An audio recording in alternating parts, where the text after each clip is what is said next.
أن سيدنا محمدا عبده ورسوله. اللهم صل على سيدنا محمد زين الوجود إمام أهل السعود صاحب المقام المحمود وعلى آله الشهود وصحابته أهل الكرم والجود إلى يوم الوقوف بين يديك يا ملك يا معبود.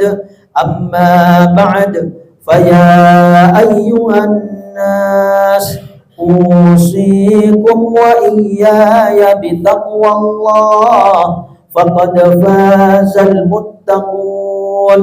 قال الله تعالى يا أيها الذين آمنوا اتقوا الله حق تقاته ولا تموتن إلا وأنتم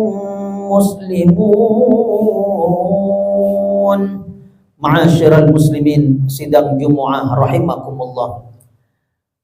Saya wasiatkan kepada diri saya pribadi khususnya dan kepada para hadirin umumnya untuk sama-sama kita menambah serta meningkatkan amalan-amalan soleh kita kepada Allah Jalla Jalaluhu wa Ta'ala Ta'azamatuh, agar bertambah ketakwaan kita, bertambah kedekatan kita dengan Allah dan Rasulnya, sehingga Allah pun mencintai, menyayangi, meridhoi kita semua. Dan jauhilah segala larangan-larangan Allah dan Rasulnya, baik larangan tersebut hukumnya makruh, lebih-lebih larangan-larangan dari aneka ragam maksiat yang diharamkan Allah dan Rasulnya. Maka apabila kita betul-betul bertakwa, Allah telah menjanjikan kepada kita hamba-hambanya yang bertakwa melalui firman-Nya, tilkal jannatul lati nurithu min ibadina man kana taqiyya. Itulah surga yang akan kami wariskan, yang akan kami anugerahkan buat hamba-hamba kami yang bertakwa. Maka kita memohon kepada Allah Subhanahu wa Ta'ala agar menambah nikmat iman kepada kita, menambah nikmat taufiknya, hidayah, ma'unah, pertolongannya, sehingga kita tetap berada di jalan yang istiqomah, di relnya, jalannya Nabi besar Muhammad sallallahu alaihi wa alihi wasallam, karena jalannya beliaulah satu-satunya yang menuju surganya Allah Subhanahu wa Ta'ala. Amin amin ya rabbal alamin. Ma'asyiral muslimin, sidang Jumu'ah, waffaqani Allah wa iyyakum lil khairat. Dari sahabat Salman Al-Farisi radhiyallahu taala anhu, bahwasanya baginda Nabi kita Muhammad sallallahu alaihi wa alihi wasallam pernah bersabda, man tatawwa'a bi khaslatin minal khair kana kaman adda faridatan fima siwa. Barang siapa yang mendekatkan diri kepada Allah dengan ibadah sunnah, dengan amal kebajikan yang sunnah, maka dia seperti melakukan ibadah wajib di luar bulan Ramadan. Inilah salah satu keistimewaan bulan agung Ramadan. Semua amalan soleh yang nilainya itu ibadah sunnah, maka pahala yang kita peroleh adalah pahala wajib. Seakan-akan kita melakukan ibadah wajib di luar Ramadan. Maka bulan Ramadan ini fursatun lana, kesempatan buat kita semua untuk kita lebih banyak ibadahnya. Dan itulah anjuran Rasulullah, dan itulah anjuran aslafun as-solihun, agar kita ini memperbanyak amalan-amalan kebajikan, amalan-amalan soleh di luar bulan Ramadan. Dan apabila di bulan Ramadan, usahakan harus lebih banyak lagi, lebih giat lagi, lebih semangat lagi kita, lebih istiqomah lagi kita di bulan Ramadan. Mengapa? Karena amal soleh di bulan Ramadan dilipat gandakan oleh Allah Subhanahu wa Ta'ala. Salah satunya ini ibadah sunnah yang kita lakukan, pahalanya pahala wajib. Baik itu sholat sunnah, sedekah sunnah, ngaji Al-Quran, berzikir, bersolawat keharibaan Nabi Muhammad Sallallahu Alaihi Wasallam, dan amal-amal sunnah yang lainnya. Kalau kita lakukan di luar Ramadan, ibadah sunnah, ya pahala sunnah. Tapi di bulan suci Ramadan, ibadahnya mah tetap sunnah, tapi pahalanya pahala wajib. Sedangkan pahala wajib itu jauh lebih besar daripada pahala sunnah. Maka di antaranya yang sangat-sangat dianjurkan adalah yang pertama, wa Ramadan syahrun likathrati qiraatil Qur'an wa khatmi wal amal bima fihi. Di bulan Ramadan ini kita dianjurkan banyak-banyak membaca Al-Quran, banyak-banyak menghatamkan Al-Quran, banyak-banyak merenungi Al-Quran, dan banyak-banyak mengamalkan isi kandungan Al-Quran. Kalau kita mau menengok bagaimana para ulama aslafun as-solihun tentang keberadaan, keadaan diri mereka tak kala masuk bulan Ramadan, Masya Allah. Kita ambil contoh salah satu madhab yang keempat, dan itu madhab terbesar di Indonesia dan juga di Yaman, yaitu madhab yang ketiga, yaitu madhab Imam Syafi'i. Namanya Al-Imam Muhammad bin Idris Asy-Syafi'i radhiyallahu ta'ala anhu, yang hafal Quran umur 7 tahun. Hafal hadis Muwatta karangan gurunya Imam Malik bin Anas umur 10 tahun. Umur 15 tahun beliau telah menjadi mufti, ahli berfatwa. Luar biasa Imam Syafi'i radhiyallahu ta'ala anhu yang kita anut mazhabnya dalam bidang ilmu fikih. Bagaimana Imam Syafi'i tak kala beliau berada di bulan suci Ramadan, maka beliau semalaman menghatamkan Al-Quran 1 kali. Di siang hari Ramadan menghatamkan Al-Quran 1 kali. Ya Allah. Ini Imam Syafi'i yang hafal Quran umur 7 tahun. Kita sudah umur berapa kita? Tapi juga belum hafal Quran, ya karena tidak ngafalin Quran. Lihat Imam Syafi'i, seorang ulama besar, wali besar. Di bulan Ramadan semalam suntuk 1 kali hatam Quran. Di siang hari Ramadan 1 kali khatam Al-Quran. Sehingga apabila bulan Ramadan jumlahnya 30 hari, berarti beliau 30 kali hatam di malam hari, 30 kali hatam di siang hari. 1 bulan penuh beliau telah menghatamkan 60 kali khatmah Al-Quran. Ya Allah. Inilah calon penghuni surga sesungguhnya. Lalu bagaimana dengan kita? Sudah gak hafal Quran, gak banyak hafal hadis Nabi Muhammad Sallallahu Alaihi Wasallam, amal sedikit, malah justru banyak kita melakukan hal yang makruh.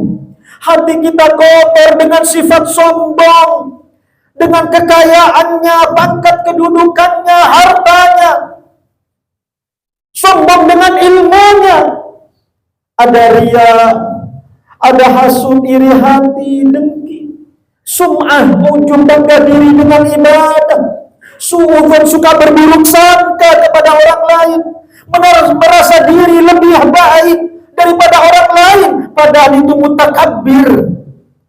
Orang yang merasa diri saya lebih baik dari kamu, diri saya lebih baik daripada dia, itulah mutakabbir, itulah orang sombong. Ya Allah, penyakit hati begitu banyak. Belum lagi maksiat mata. Sudah berapa mata kita jelalatan melihat yang diharamkan Allah, baik di dunia nyata maupun di dunia maya. Seakan-akan kita pasti masuk surga. Tidak takut ini mata melihat perempuan yang bukan mahramnya, melihat aurat wanita, melihat aurat laki-laki. Belum lagi lisan yang suka berbohong, yang suka ngejek, menghina, merendahkan orang lain, mencaci maki. Belum lagi ngerumpinya, gosipnya, ghibahnya. Ya Allah, berapa maksiat yang kita lakukan. Sampai detik ini, apakah kita sudah hatam Al-Quran? Jawabannya di hati kita masing-masing. Tangisi diri kita. Jauh kita dengan ulama aslafun sholihun, jauh kita. Maka usahakanlah, mungkin karena kesibukan kerja, banting tulang peras keringat demi untuk menghidupkan diri, mencari nafkah buat istri dan anak, dan itu juga bisa jadi sebagai kewajiban, karena itulah yang dituntut oleh Allah dan Rasulnya, bukan meminta-minta di rumah-rumah orang, mengemis-ngemis di lampu merah, tidak. Ini pahala besar sampean fisabilillah di jalan Allah, tapi ya jangan dilupakan Al-Quran. Kadang sibuk baca grup WhatsApp, berjam-jam main internet, apalagi main game. Giliran baca Al-Quran baru satu halaman sudah ngantuk.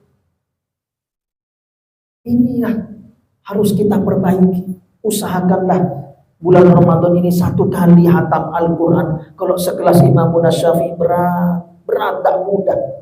Minimal satu kali hatam Al-Quran. Usahakan. Kemudian yang kedua, perbanyaklah sedekah di bulan Ramadan ini. Karena Rasulullah SAW sebagai Sayyidul Askhya, sebagai pemimpin orang-orang yang dermawan, beliau sedekahnya itu luar biasa di luar bulan Ramadan. Kalau di bulan Ramadan, karihil mursalah, seperti angin yang bertiup kencang, begitu luar biasanya sedekah Nabi kita Muhammad SAW. Makanya ada seorang sahabat bertanya, ayus shadaqati afdal, ya Rasulullah, kapan sih sedekah yang paling utama? Beliau menjawab, as-shadaqatu fi Ramadan. Atau kama qala al-Habib sallallahu alaihi wasallam, sedekah pada bulan Ramadan itu adalah sedekah yang paling utama. Allah panjangkan umur kita agar kita memperbaiki amal kita. Ini saatnya kita banyakin sedekah. Kalau bukan bulan Ramadan, minimal 2 kali kita sedekah. Sedekah subahiyah atau sabahiyah wa sedekah lailiyah. Sedekah pagi hari ba'da subuh, sedekah malam hari ba'da maghrib. Itu kalau bukan bulan Ramadan, minimal 2 kali. Kalau bulan Ramadan, usahakan khamsa marrat, 5 kali.